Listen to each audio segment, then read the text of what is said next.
7 year old है वो, और उसके बावजूद भी शी इज़ वेरी एनर्जेटिक।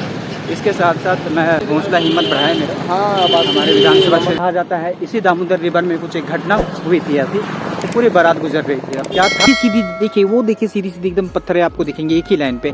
ये हाथी हुआ करता था, पीछे हमारे रथ रह गए, ये सारे बारात के कुछ हिस्से थे।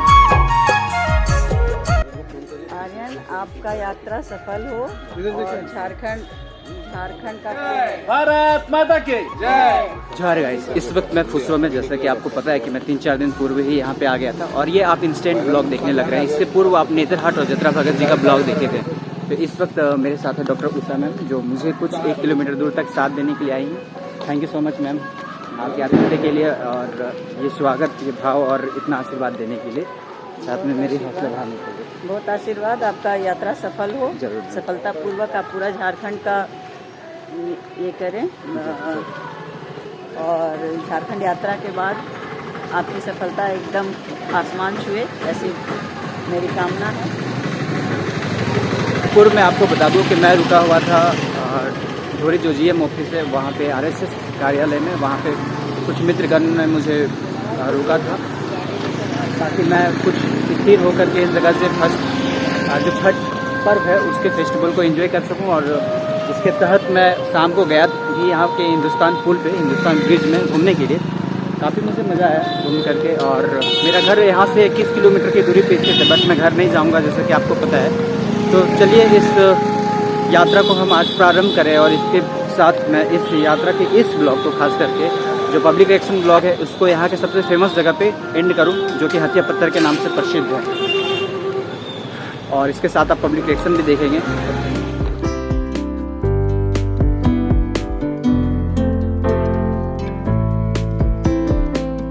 वैसे मैं आपको बता दूं कि छठ होने के कारण आज सड़कों पे मॉर्निंग के टाइम में भीड़ नहीं है, बल्कि आधे ही घंटे पहले बहुत ज़्यादा भीड़ थी। मुझे लगता है कि मैं शायद उस टाइम निकल भी नहीं पाता।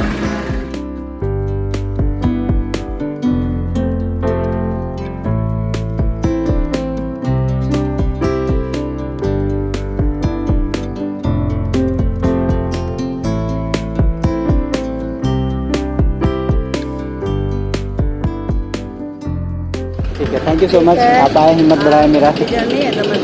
जरूर जरूर जरूर, अपना गाड़ी को कर लेते हैं। हाँ, मैं यात्रा में निकल चुका हूँ। मैम जो है, जो मुझे साथ दी थी, वो चली गई वहाँ पे, और बेसिकली उन्होंने मुझसे पूछा था कि मैं आपसे आगे तक जा सकती। मैं बोला कि 1 या 2 किलोमीटर काफ़ी है मेरे, क्योंकि मैं थोड़ा सा जल्दी चलता हूँ ना, और ठीक है, क्या मेरे साथ 4 से 5 किलोमीटर चलना जरूरी है, बट मैम ने मुझे साथ दिया। मैं बड़ा शुक्रगुजार हूँ, क्योंकि यार 7 ईयर ओल्ड है वो, और उसके बावजूद भी शी इज़ वेरी एनर्जेटिक।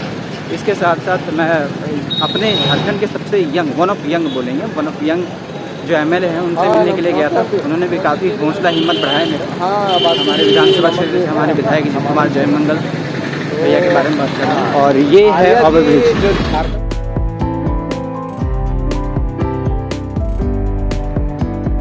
कुछ घर तरफ के जो लड़के हैं वो इधर आ रहे थे, तो इन्होंने मिलने के लिए मुझसे इधर आ गए।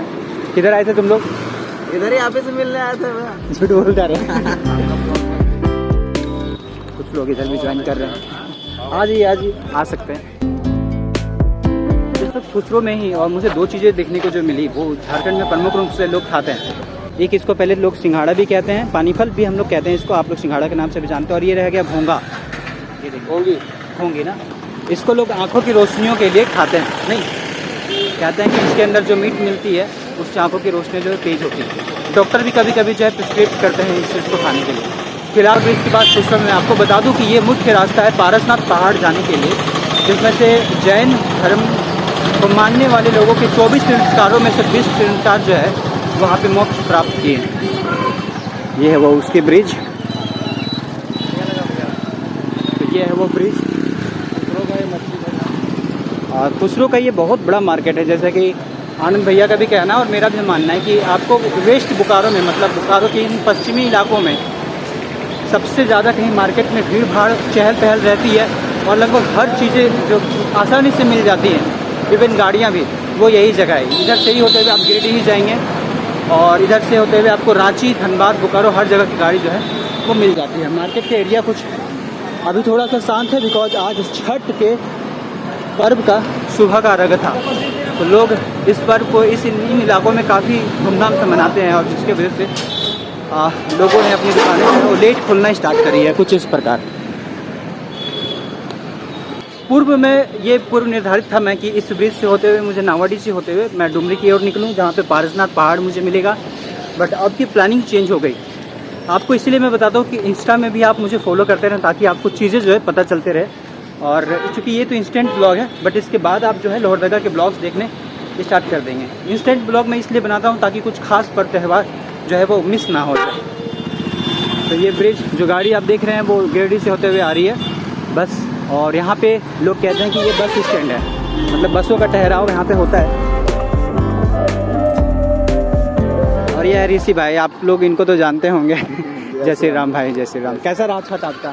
तो इस वक्त मैं पहुँच चुका हूँ हिंदुस्तान पुल, जहाँ से स्पोर्ट की जा सकती है उस जगह को, जो जगह प्रचलित है हथिया पत्थर के नाम से। जी बिल्कुल, कभी यहाँ पे कुछ एक कहानी घटित हुई थी, सारी चीज़ें मैं बताऊँगा प्रत्यक्ष वहाँ पहुँचने के बाद।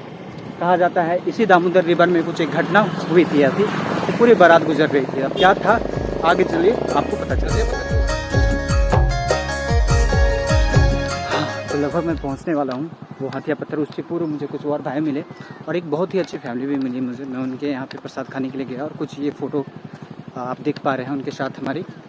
अब मैं बिल्कुल हथिया पत्थर के पास पहुँच गया हूँ। उसके पूर्व ये नदी किनारे हम चलते हुए धीरे धीरे पैदल, और नदी किनारे चलते हुए जो सुकून महसूस होता है, इनकी जो हवाएँ, ओह उसकी क्या बात है।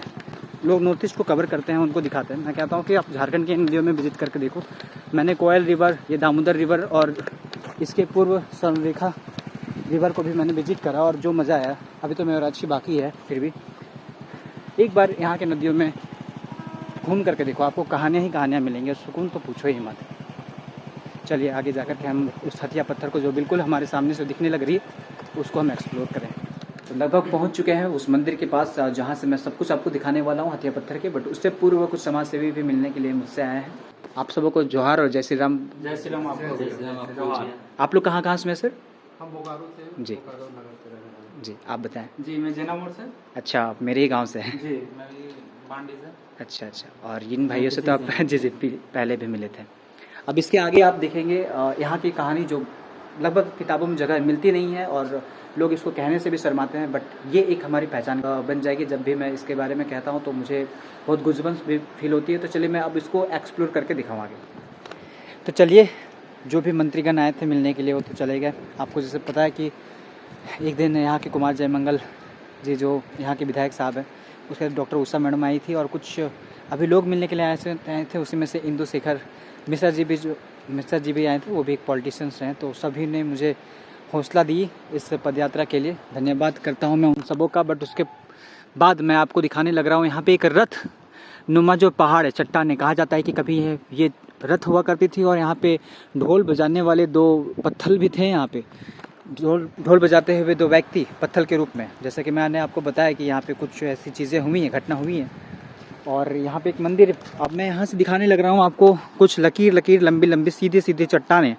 और जब मैं आपसे बात कर रहा था कि यहाँ के कभी कुछ ऐसी घटना हुई थी कि हाथी और बहुत सारे ऐसे लोग जो है वो चट्टान के रूप में बदल गए थे। तो अब हम यहाँ से उन चीज़ों की ओर आगे बढ़ते हुए दिखाते चलेंगे। मुझे तो ये लग रहा है कि मैं ये वाली जो ब्लॉग आप मेरी देख रहे हो, इसमें पब्लिक रिएक्शन कम, इस जगह को एक्सप्लोर करने में ज़्यादा मैंने दिमाग लगा दी। और ये बहुत सही भी हुआ, क्योंकि ना बहुत सारे लोग जो है इस जगह से क्वेश्चंस, उनके डाउट से स्टार्ट होने लगते हैं। मुझे कुछ प्रमाण जो मुझे दिखने लग रही है यहाँ पे, उसके आधार पे मैं ये बोल सकता हूँ कि कभी ये कहानी ज़रूर सच हुई होगी कि कभी बारात यहाँ से गुजर रही थी और इस दामोदर रिवर से गुजर रही थी, क्योंकि किसी भी नदी को उस वक्त ना गंगा माना जाता था, गंगा माता का पवित्र धारा माना जाता था। तो बहुत अच्छी खासी बाढ़ हो रखी थी, और राजा जब वो गुजर रहे थे यहाँ से, अब बाराती जानी थी, सैकड़ों की जनसंख्या में जो है बाराती हुआ करती थी उस टाइम भी। मतलब मैं तो बोलूँ कि अभी तो बाराती कुछ नहीं जाती है। जैसा कि मेरे माँ नानी लोग बताती है कि बाराती पहले आती थी तो 2-3 दिन आराम से रह जाती थी दुल्हन के घर पे, खाती पीती थी, ऐसा हमेशा सही था। तो कहा जाता है, मैं जिन चट्टानों में चल के जा रहा हूँ, कि ये कभी बारात हुआ करती थी। और इसका साहित्य कहते हैं कि ये सीधी सीधी, देखिए वो देखिए सीधी सीधी एकदम पत्थर आपको दिखेंगे एक ही लाइन पे, ये हाथी हुआ करता था। पीछे हमारे रथ रह गए, ये सारे बारात के कुछ हिस्से थे, कुछ छोटे छोटे गाड़ियाँ हुआ करती थी, कुछ लोग भी हुआ करते थे। अब कहा जाता है कि जब बारात यहाँ से गुजर रही थी तो बहुत ज़्यादा पानी यहाँ पे भरी हुई थी। तो राजा ने बोला कि हे गंगा माँ, अगर आप सूख जाइएगा, शांत हो जाइएगा, क्योंकि मुझे बारात पार करनी है तो मैं आपको काढ़ा दूंगा, भेड़ा दूंगा। उस टाइम तो नरबली भी होती थी तो उन्होंने गच्छ दी। अब जब हो गए तो मेरी माँ कुछ इस प्रकार से बताती है कि काहे का भेड़ा काहे का काढ़ा। जब आधा पार हो गया, आधा से ज़्यादा पार हो गए थे तब तो राजा लगभग किनारे तक पहुँच चुके थे और उनकी ये हाथी रही। इसी हाथी में बैठ के उजार थे। फिर से बाढ़ आता है और पानियों का सैलाब यहाँ पे उमड़ पड़ता है। उस चक्कर में क्या है ना कि उस कारण तहत क्या होता है कि यहाँ पे जितने भी बाराती आए हुए थे सब सिद्ध हो जाते हैं पत्थरों के रूप में।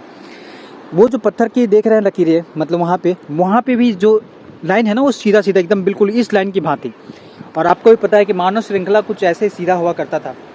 इससे भी क्यास लगाई जाती है और ये मान्यता है कि जब लोग यहाँ पे आते हैं मकर संक्रांति के दिन तो इस हाथी को पूजन करते हैं। और मान्यता के रूप में ये माना जाता है कि ये हाथी जो है ना सबको उनकी मन्नतें जो है पूर्ण करती है। और ये भी मान्यता है कि पीछे जो मंदिर आपने देखा वहाँ पे स्थित है कि पहले जब यहाँ पे भोर होती थी ना तो वहाँ पे जब लोग पूजा करने के लिए आते थे तो पहले से ही वहाँ पे ढोल बजने की आवाज़ें आती थी। बहुत पूर्व बात मैं बता रहा हूँ, बहुत प्राचीन बात बता रहा हूँ। और इसी बीच में हम आ गए हैं। बिल्कुल आप देख सकते हैं स्ट्रक्चर, आपको खुद देख करके लगेगा कि कुछ एक बहुत बड़ी सी चट्टान है जो हाथी के रूप में दिखने लग रही है। आप पूछेंगे कि इनकी सूंड कहाँ गई, इनके दांत कहाँ गए, तो बहुत पुरानी और बहुत प्राचीन बात मैं ये बता रहा हूँ। आगे भी माना जाता है कि उनका सूंड हुआ करता था और काफ़ी विशाल हुआ करते थे उस टाइम के हाथी वगैरह भी। तो कुछ इस प्रकार है यहाँ पे पत्थरों की कटाव। कभी हमने आपको चुंदरू वाटरफॉल दिखाया था तो आप देख करके समझ सकते हैं कि यार काफ़ी अच्छी खासी मात्रा में जो यहाँ पे गड्ढे हो गए हैं। और इस ओर गई थी बाराती तो आप देख सकते हो जो पीछे एक मंदिर के पीछे एक पहाड़ दिखने लग रही है वो थी कभी यहाँ पे बाराती का रथ। सीधे कुछ लकीरें यहाँ पे। तो चलिए अब हम यहाँ से आगे निकले तुपकाडी की ओर। मैं धन्यवाद देना चाहूँगा ऋषि भाई को जो मुझे अब तक यहाँ तक लेकर के आए, साथ दिए यहाँ पे घूमने में। और एक भाई मेरे पीछे और भी। आपका नाम? लड़की ढूंढा जाए इनके लिए शादी विवाह के लिए।